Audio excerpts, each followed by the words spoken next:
दोस्तों आज हम बात करने वाले हैं ट्रायल बैलेंस यानी कि तलपट के बारे में। अब तक दोस्तों हमने कुछ वीडियोस देखे हैं अकाउंट्स में जो 11th क्लास से संबंधित है, या फिर आप कोई कंपटीशन की तैयारी कर रहे हैं जैसे जूनियर अकाउंटेंट या और भी किसी अकाउंट्स की फील्ड में किसी की तैयारी कर रहे हैं, तो आप वो वीडियो देख सकते हैं। लगभग 25 वीडियो हैं जो हमने अकाउंट्स बेसिक के देख चुके हैं अब तक। अब दोस्तों हम आगे चलने वाले हैं और आज हम बात करेंगे किसके बारे में, ट्रायल बैलेंस यानी कि तलपट के बारे में। तो आइए दोस्तों ज़रा टाइम ना वेस्ट करते हुए शुरू करते हैं आज की हमारी वीडियो। आगे बढ़ने से पहले दोस्तों मैं आपको बता दूं, अब आप हमारे इंस्टाग्राम या फेसबुक पेज से भी जुड़ सकते हैं। तो दोस्तों ट्रायल बैलेंस होता क्या है, तलपट होता क्या है, उसको जानने से पहले कुछ बातें करते हैं। तो दोस्तों हमने अब तक क्या देखा है, हमने अब तक देखा है कि जब भी कोई ट्रांजेक्शन होता है, जब भी कोई ट्रांजेक्शन होता है, सबसे पहले हम क्या करते हैं, उसको जर्नल में रिकॉर्ड करते हैं।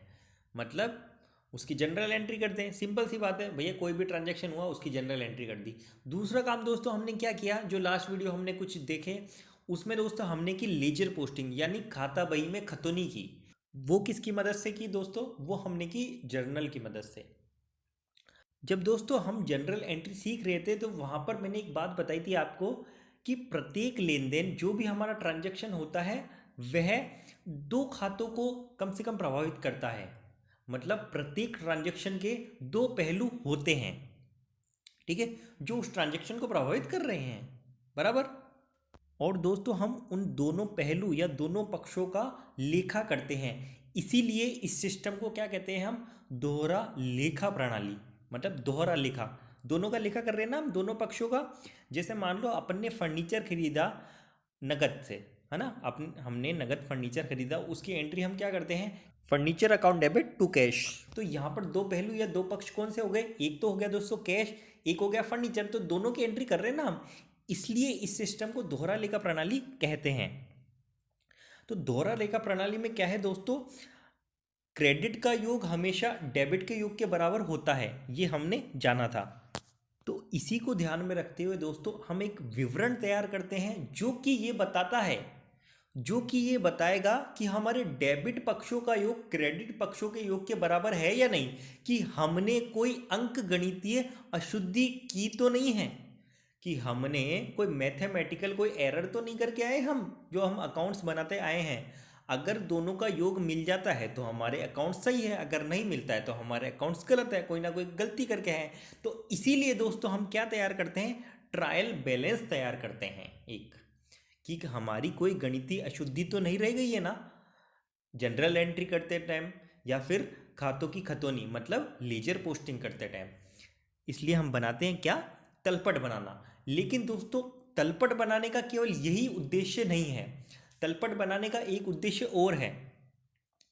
अब दोस्तों हमने जनरल एंट्री कर दी, लेजर पोस्टिंग कर दी, जब हम हमारे फाइनल विवरण मतलब फाइनल अकाउंट्स तैयार करते हैं तो उसमें हम क्या करते हैं कि हमें एक एक खाता चेक ना करना पड़े। इसलिए हम किसका बैलेंस लेंगे, ट्रायल बैलेंस से खाते का बैलेंस उठाएंगे। बिले भैया कैश का इतना डेबिट बैलेंस है, इतना क्रेडिट है। ऐसे ही फर्नीचर का डेबिट या क्रेडिट कितना है, ऐसे ही रमेश का डेबिट या क्रेडिट कितना है, हमारे क्रेडिटर्स कितने हैं, हमारे डेटर्स कितने हैं। ये हम सारी चीज़ें किससे उठाएंगे, हम उठाएंगे दोस्तों ट्रायल बैलेंस से, ताकि फाइनल विवरण बनाते समय हमें ज़्यादा समय ना लगे और हमें एक एक खाता नहीं चेक करना पड़े। रमेश का खाता क्या है, उसका खाता क्या है, सारी एंट्रीज चेक नहीं करनी पड़े। तो इसके लिए दोस्तों हम क्या तैयार करते हैं, ट्रायल बैलेंस यानी कि तलपट। तो दोस्तों दो मेन मोटी मोटी बातें क्या निकल के आती है हमारे पास कि भैया हम तलपट क्यों बनाते हैं, हमारे क्या उद्देश्य है। तो सिंपल सी बात है, हम ये देखते हैं कि हमारे अकाउंट्स हमने जो तैयार किए हैं अब तक, जनरल एंट्री लेजर पोस्टिंग, उसमें कोई गणितीय अशुद्धि तो नहीं है। दूसरी बात, हमें जब हम फाइनल अकाउंट्स फाइनल वित्तीय विवरण बनाएंगे उस समय कठिनाई ना हो, उस समय हमारा समय व्यर्थ ना हो, जल्दी से बन जाए, इसलिए हम तलपट बना लेते हैं। अब दोस्तों आप पूछेंगे कि सर तलपट कब बना सकते हैं, तो सिंपल सी बात है दोस्तों, तलपट हम कभी भी बना सकते हैं। देखो जनरल एंट्री करी, लेजर पोस्टिंग करी, उसके बाद आपकी इच्छा है तलपट बना लो। लेजर पोस्टिंग से ही तो बनाओगे ना आप तलपट, लेजर पोस्टिंग करते कभी भी तलपट बना सकते हैं। तो कंपनी अपने हिसाब से 2 महीने 3 महीने 6 महीने या ईयरली बना सकती है। वैसे सही क्या रहता है दोस्तों कि हम वर्ष के अंत में ही तलपट बनाएं। अब दोस्तों ट्रायल बैलेंस का एक फॉर्मेट देख लेते हैं हम। तो दोस्तों सबसे पहले हम क्या लिखते हैं कि जिस डेट को हम ट्रायल बैलेंस या तलपट बना रहे हैं वो डेट लिखते हैं। जैसे ट्रायल बैलेंस एज एट आप 31 मार्च को बना रहे हैं तो 31 मार्च लिख देंगे, आप जब भी बना रहे हैं वो डेट लिख देंगे। फिर दोस्तों लेफ्ट साइड में हम लिखेंगे अकाउंट्स टाइटल, उसके बाद दोस्तों हम लिखेंगे लेजर फोलियो, उसके बाद दोस्तों हम लिखेंगे डेबिट अमाउंट और क्रेडिट अमाउंट, ये 4 कॉलम होंगे और नीचे दोस्तों हम लिख देंगे इनका टोटल। तो अकाउंट्स टाइटल में दोस्तों हम क्या लिखेंगे कि खाते का क्या नाम है वो लिख देंगे हम। LF लेजर फोलियो वो होता है कि जिस पेज पे आपने उस ट्रांजैक्शन की जनरल एंट्री की है, जनरल एंट्री से संबंधित है ये, है ना। और डेबिट और क्रेडिट कॉलम ये आप जानते ही हैं। और टोटल में हम क्या डेबिट का कॉलम लगा टोटल लगाएंगे और क्रेडिट कॉलम का टोटल लगाएंगे। तो ये तो होगा दोस्तों फॉर्मेट। और प्रोसेस दोस्तों क्या होगी, सिंपल सी प्रोसेस है कि हम हर अकाउंट का जो हम लेजर पोस्टिंग करें, हम हर अकाउंट का बैलेंस देख लेंगे, बोले भैया इसका इतना बैलेंस है, इसका इतना योग है, वो देख लेंगे हम, ठीक है। फिर क्या करेंगे, जो भी अकाउंट्स हैं जैसे संपत्ति मतलब असेट्स है, राम का खाता है, कैश अकाउंट है, फर्नीचर अकाउंट है, कोई क्रेडिटर्स है, उन सब का हम यहाँ लिख लेंगे, अकाउंट्स टाइटल में लिख देंगे और उनका अमाउंट किसको हमें डेबिट कॉलम में लिखना है, किसको हमें क्रेडिट कॉलम में लिखना है। फिर हम दोस्तों टोटल कर देंगे, टोटल ये मैच खा रहा है तो ठीक है हमारा अकाउंट, यदि टोटल मैच नहीं करा तो कहीं ना कहीं हम कोई गणितीय अशुद्धि करके आए हैं, वो हमें देखना पड़ेगा। अच्छा दोस्तों, जो हमारी संपत्तियाँ और हमारे खर्चे होते हैं वो हमेशा क्या होते हैं, डेबिट होते हैं। मैंने पहले बताया था एंट्री करते समय कि सभी संपत्तियां और खर्चों को डेबिट करो और सभी आय और सभी दायित्वों को क्रेडिट करो। तो जो संपत्तियों के खाते होंगे उनका शेष क्या होगा, हमेशा डेबिट होगा।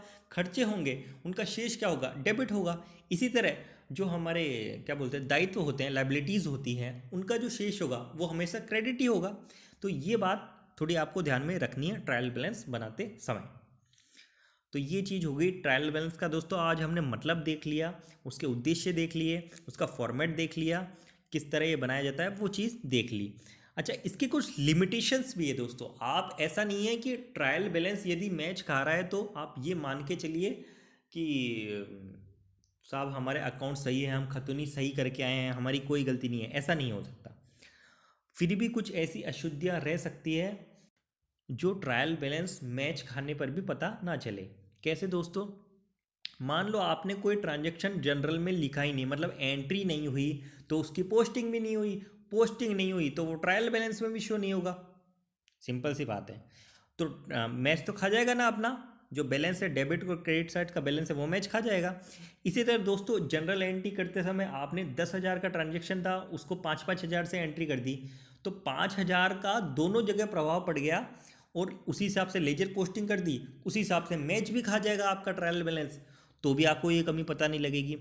इसी तरह दोस्तों आपने एंट्री कर दी लेकिन पोस्टिंग नहीं की, क्योंकि हम ट्रायल बैलेंस बनाते समय क्या देखते हैं, जो लेजर पोस्टिंग हमारे जो खाते होते हैं ना उनका बैलेंस देखते हैं।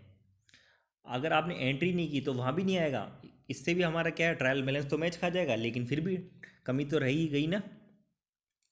इसके अलावा दोस्तों मान लो आपने कोई लेजर पोस्टिंग 2 बार कर दी तो भी हमारा ट्रायल बैलेंस तो मैच खा जाएगा, लेकिन कमी तो है ही ना। तो ये कुछ चीज़ें हैं जो ट्रायल बैलेंस मैच खाने के बाद भी हो सकती है, जो हमें ट्रायल बैलेंस से पता नहीं चलती है। तो हमें ट्रायल बैलेंस को एकदम शुद्ध नहीं मानना चाहिए, सीधी सी बात ये है। आप अंधविश्वास नहीं कर सकते ट्रायल बैलेंस पे कि हाँ हमारे जनरल और हमारी लेजर पोस्टिंग एकदम सही है। भाई हम एंट्री नहीं करें तो भी तो कुछ कमियां रह सकती है ना। तो इस तरह से ये कुछ सीमाओं से बंधा हुआ रहता है क्या, तलपट। तो आज की वीडियो में दोस्तों बस इतना ही। आने वाली वीडियो में दोस्तों हम देखेंगे कि ट्रायल बैलेंस प्रैक्टिकल एक सवाल लेके देखेंगे कि कैसे बनाया जाता है। तो आज के लिए धन्यवाद। उम्मीद करता हूँ आपको वीडियो पसंद आया। वीडियो यदि दोस्तों पसंद आए तो वीडियो को लाइक करें, चैनल को सब्सक्राइब करें और शेयर भी करें। धन्यवाद।